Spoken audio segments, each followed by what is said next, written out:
حکومت کے خلاف اور یہ جو اسکوائز کے خلاف پریس جی کانفرنسز کرتے ہیں، وہ ہم اپنے حلقے کے جو چیئرمینس وغیرہ ہیں ان کو بٹھا کے ہم پریس کانفرنس بھی کبھی ارینج کر رہے ہیں تاکہ ان پہ کچھ نہ کچھ پریشر بلڈ ہو۔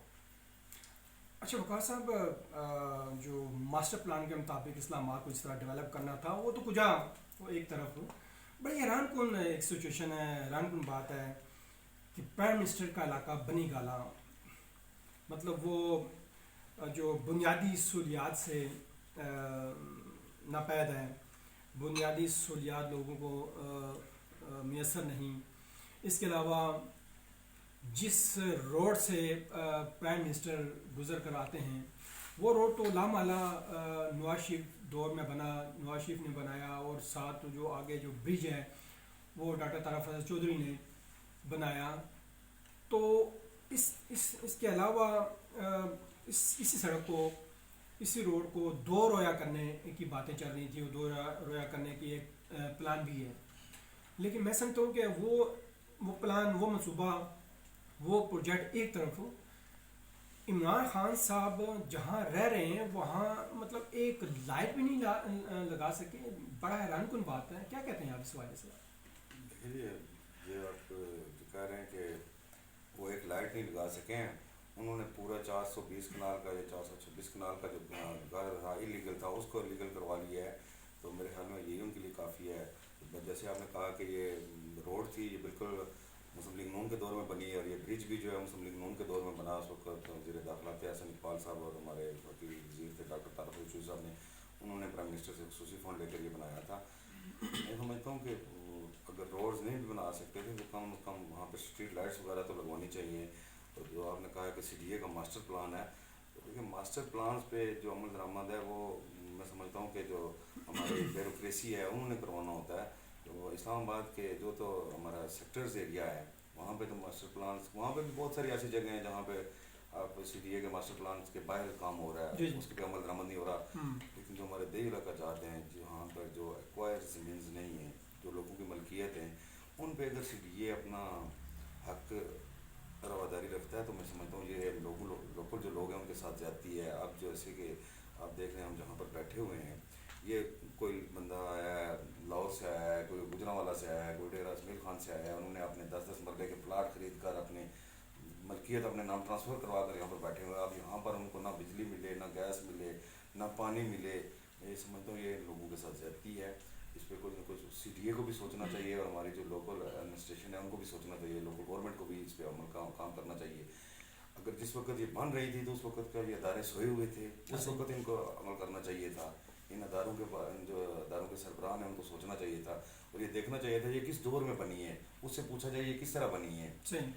آپ دیکھیں آپ پرائم منسٹر جب میاں نواز شریف صاحب کے دور میں بنی ہے، یا یوسف رضا گیلانی صاحب کے دور میں بنی ہے، راجہ پرویز اشرف کے دور میں بنی ہے، انہوں نے تو نہیں بنائی نا، یہ تو یہ اداروں کے سربراہ ہیں، یا جو جہاں پر جن لوگوں کی ڈیوٹیاں تھیں انہوں نے کی ہیں، اور انہوں نے کس کے کہنے پہ کی ہیں۔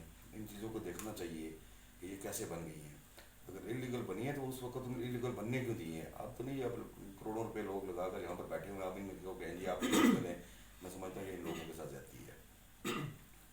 اچھا وقار صاحب، آپ نے حلقہ نے 53 سے قومی اسمبلی کا الیکشن بھی لڑا، عوام کا اعتماد بھی حاصل ہوا ماشاءاللہ۔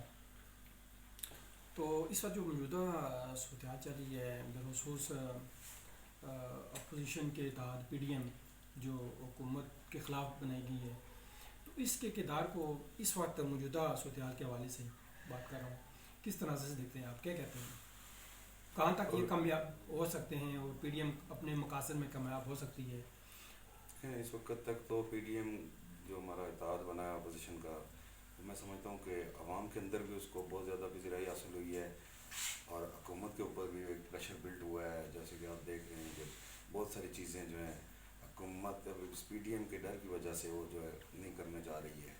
جیسے کہ آپ ابھی کچھ دن پہلے جیسے انہوں نے سمری بھیجی تھی کہ پیٹرول کو 10 روپے مہنگا کیا جائے، ڈیزل مہنگا کیا جائے، لیکن میں سمجھتا ہوں کہ اپوزیشن کے ڈر کی وجہ سے وہ جو اگر تھوڑے اضافہ کیا تو صرف اپوزیشن کے ڈر کی وجہ سے کیا ہے۔ اور پی ڈی ایم کی جو تحریک ہے یہ اس وقت اس میں سب سے زیادہ جو پذیرائی حاصل ہوئی ہے وہ پی ڈی ایم کی جو تحریک ہے، اور میاں نواز شریف صاحب کا جو بیانیہ ہے ووٹ کو عزت دو، اس وقت انہوں نے وہی سب سے آگے جا رہا ہے، خاص طور پر پی ڈی ایم کے سربراہ مولانا فضل الرحمان صاحب اور مریم نواز شریف صاحبہ اس کو لیڈ کر رہے ہیں.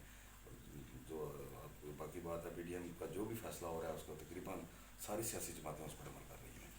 اچھا وقار صاحب، پچھلے دنوں کشمیر ہاؤس میں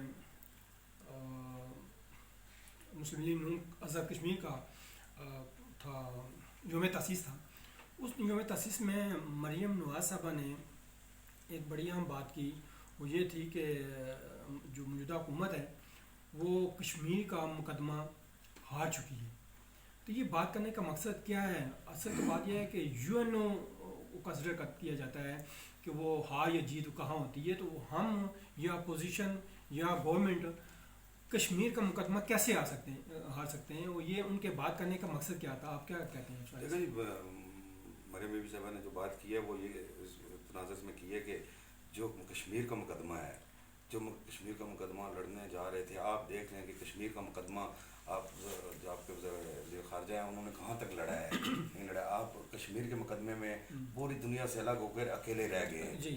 اور کشمیر کا مقدمہ پچھلے 3 سال سے آپ دیکھ لیں کشمیر میں انہوں نے کیا کیا ہوا ہے.